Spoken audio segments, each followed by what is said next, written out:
Hello guys, in this video I am going to show you how to buy a vignette using the TPARK application.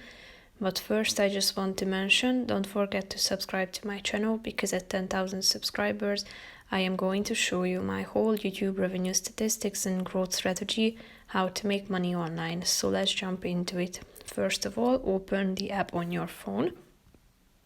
Then click on the vignette button, select your country.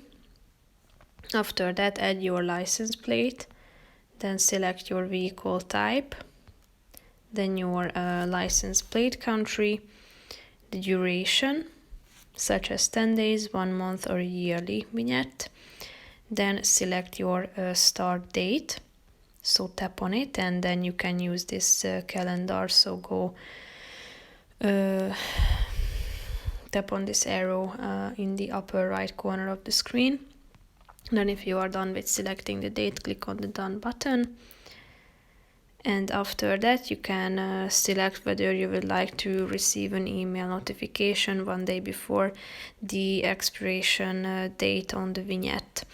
After selecting all these options, tap on the pay button down below to pay for the vignette itself. That's pretty much it for this video, guys. See you in the next one. Bye bye.